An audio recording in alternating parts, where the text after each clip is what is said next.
An opinion poll is a set of interviews with a finite number of people chosen at random whose views can represent a much larger group of people, likely voters, for instance, a way for public officials to really know what their constituents want.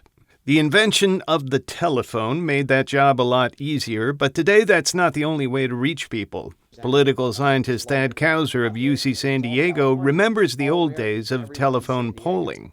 Now, in the old days, to do that, you'd actually use random digit dialers to pull a random subsample of the phone numbers.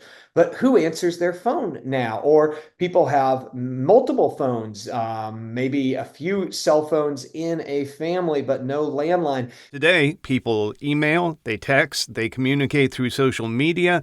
Pollster John Nienstedt is president of Competitive Edge Research and Communication. He says you have to use all the tools that are out there.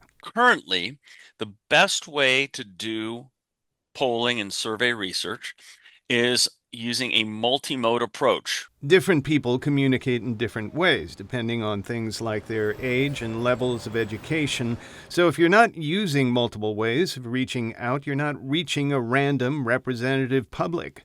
You have to understand the sample methodology so that they all balance out. You don't want to have 90% of your surveys done via text or 80% of your surveys done via landline. You have to have the mix and the proportion that the population would be reflected in the population. Every group of respondents is going to fall short of fully representing the general public. That's why pollsters use a process called weighting.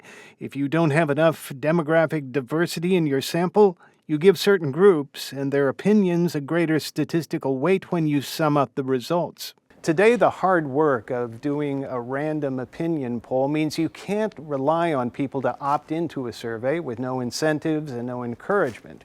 There's a big difference between just putting a survey on a website and hoping somebody fills it out and actively pursuing every respondent and finding out who they are. Kauser says in the end, all respondents have to decide whether they want to be part of an opinion poll. Every survey is functionally an opt-in survey, right? There's no law saying you have to pick up the phone when someone calls you or you have to respond to that email. And that's why even the best survey is bound to get it a little bit wrong. Thomas Fudge, KPBS News.